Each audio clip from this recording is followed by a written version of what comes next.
Hey buddy, you that fish boy from the TV? It's Fishman. 여러분 안녕하세요, 삐맨입니다. 2018년의 유일한 DC 영화인 아쿠아맨이 드디어 개봉했습니다. 오늘은 아쿠아맨의 스포일러 가득한 리뷰와 쿠키 영상에 대해 알아보겠습니다. I am the protector of the deep. 먼저 아쿠아맨의 압도적인 장점이라면 비주얼이라고 할 수 있는데요. 아쿠아맨은 이야기의 절반 정도가 수중에서 벌어진다는 점은 물론 지상에서도 대규모 전투가 있었기 때문에 컴퓨터 그래픽의 사용이 굉장히 많을 것이라는 점은 예고편만 봐도 예상이 되었습니다. 관건은 관객들이 이 수중 세계를 얼마나 몰입감 있게 느낄 수 있느냐였는데요. 결론부터 말씀드리자면 과연 제임스 완이다 혹은 과연 아쿠아맨의 그래픽팀이다 라는 말이 절로 나올 정도로 굉장히 세밀하게 그리고 아름답게 아틀란티스를 비롯한 수많은 수중 세계를 그려냈습니다. 거기에 해마, 상어, 거대한 악어, 크라켄과 수룡이 합쳐진 것 같은 괴물의 등장과 이 동물들과 어우러져 있는 액션 장면들은 제임스 카메론 감독의 아바타를 수중 버전으로 보는 것 같은 느낌마저 들게 해주었는데요. 가장 압권인 부분은 역시 삼지창을 들고 싸우는 전투 장면이었습니다. 예고편을 볼 때까지만 해도 창이라는 긴 무기를 칼이나 총으로 싸울 때만큼 속도감 있게 그리고 긴박하게 그려낼 수 있을지 의문스러웠는데요. 이러한 의문은 옴과 아쿠아맨이 싸움을 시작하자마자 바로 해소되었습니다. 연출과 미적인 면에서 모두 좋다고 생각되었던 장면은 바로 이탈리아의 해변가 마을에서 지붕을 뛰어다니는 전투였는데요. 롱테이크 장면이 많았음에도 불구하고 소모품 이상의 역할을 해낸 적들 덕분에 긴박한 상황이 쉽게 연출될 수 있었습니다. 연출에 대해서 한 가지만 더 언급하고 넘어가면 제임스 완 감독이 영화의 속도감과 이야기의 직관적인 전달을 위해서 많은 노력을 했다는 점을 알 수 있었는데요. 특히 장면 간의 전환화면을 과거와 현재가 교차되는 것으로 구성해서 캐릭터의 능력을 이해시키는 것과 동시에 현재의 내용을 진행시켰다는 점이 매우 현명했던 것 같습니다. 그리고 아쿠아맨의 황금 비늘 수트에 대해서는 멋지다고 생각이 들기는 했지만 일부 관객들에게는 판타지 영화를 넘어서 만화 영화에 가까울 정도라고 느껴졌을 것 같은데요. 오히려 이렇게 코믹스를 완벽하게 살린 수트의 디자인은 DC의 방향성, 즉 현실성보다는 판타지의 요소를 극대화하고자 한 뜻을 엿볼 수 있었습니다. 히어로라는 장르가 당연히 허구의 이야기로 가득할 수밖에 없지만 자주 라이벌로 거론되는 마블 영화들의 경우 현실성을 굉장히 강조하는데요.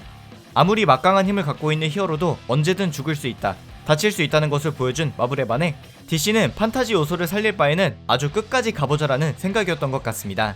그리고 마침 아무도 도전해본 적이 없는 수중세계를 바탕으로 하는 아쿠아맨에 도전한 DC는 자신들이 목표한 바를 온전하게 이뤘다고 생각합니다. 또 원작 코믹스를 몰라도 괜찮을 만큼 영화의 캐릭터들이 요약적이면서도 친절하게 이 새로운 세계에 대해 설명해주는데요. 거기에 다른 영화 속 DC 히어로와는 연결고리를 언급조차 하지 않았을 뿐더러 관객들이 이들에 대해 전혀 몰라도 문제될 것이 없었습니다. 오직 아쿠아맨을 위한 영화였고 쿠키 영상마저도 아쿠아맨의 후속편만을 암시하는 수준이었는데요.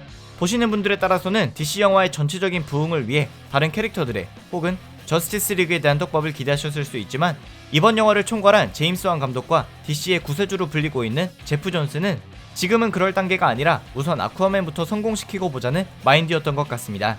한편 마블 영화들의 경우 지난 10년 동안의 영화들이 꼬리에 꼬리를 물고 이어진다는 점에서 영화를 넘나드는 캐릭터들의 재미있는 조합을 볼 수 있지만 단점으로는 마블 영화를 챙겨보지 않는 관객들에게 높은 진입장벽이 생긴다는 것이 지적되고 있는데요.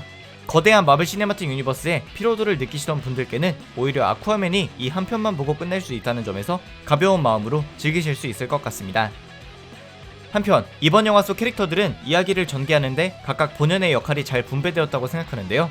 블랙만타와 옴이라는 두 적을 두었지만 옴은 바다에서 최종전을 치르는 주요한 적으로 블랙만타는 지상에서 아쿠아맨의 목적 달성을 힘들게 하는 장애물 정도에 그쳤기 때문에 적이 두 명이어도 관객들이 혼란스럽지 않을 수 있었습니다. 그리고 메라라는 캐릭터는 아쿠아맨의 조력자 정도에 그치지 않고 거의 가이드 수준이었다는 점, 그리고 한 명의 어엿한 히어로의 모습을 보여줬다는 점에서 굉장히 마음에 들었는데요. 한 가지 납득이 가면서도 아쉬웠던 점은 메라와 아쿠아맨의 러브라인이었습니다. 원작에서 둘이 부부로 나오는 만큼 당연히 이어지겠다고 생각을 하긴 했는데 영화의 중간중간에 손을 살짝 잡거나 설레는 듯한 모습이 연출되는 것은 관객들이 숨을 고르기에 좋은 쉼표 장면들이라고 생각했지만 전장 한가운데에서 여유있게 키스하는 것은 마치 애니메이션에서 영웅이 변신할 때 악당들이 공격하지 않는 것처럼 위화감이 들었습니다. 하지만 이 많은 캐릭터들 중 가장 지적하고 싶었던 것은 메라의 아버지이자 제벨 종족의 왕인 네레우스였는데요. 아틀란티스에서는 왕족이어도 절대 용서해주는 법이 없다던 심각한 메라의 말과는 다르게 네레우스 왕은 돌아온 메라에게 화를 내기는커녕 아쿠아맨이 아틀란의 삼지창을 획득했다는 얘기를 듣자마자 방금까지 옴과 함께 지상을 공격하려 했던 마음을 접어버립니다.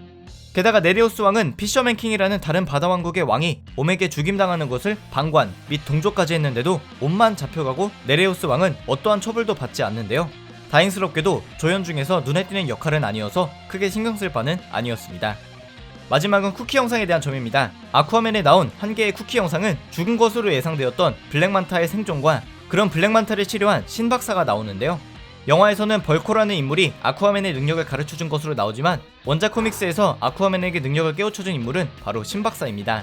아쿠아맨의 아버지인 톰과 친구이기도 했던 신박사는 아쿠아맨이 자유롭게 헤엄치는 것을 알게 되자 아틀란티스의 위치를 알려달라고 졸랐었는데요. 아쿠아맨이 이를 거절하자 갑자기 원수처럼 돌아서서 블랙만타를 고용했었습니다. 그리고 이렇게 고용된 블랙만타는 아쿠아맨을 공격하려다가 그 사이에 끼어든 아쿠아맨의 아버지를 실수로 공격하게 되었고 결국 아버지는 심장마비로 사망하게 됩니다. 이번 영화에서는 블랙만타가 아쿠아맨을 아버지의 원수로 생각하지만 원작에서는 서로를 아버지의 원수로 생각하기 때문에 쿠키 영상에서 신박사와 블랙만타의 만남이 후속편에서 아쿠아맨의 아버지의 죽음을 암시한다고 할 수 있습니다. 오늘의 영화 아쿠아맨 리뷰와 쿠키 영상에 대한 분석은 여기까지였습니다. 영화는 감독의 예술이라는 말처럼 제임스 wan 감독이 꽤 괜찮은 히어로 영화를 만들어낸 것 같은데요. 두 왕자들의 왕권 다툼을 그린 블랙팬서나 토르 1편보다 아쿠아맨이 낫지 않았나 하는 생각이 들었습니다.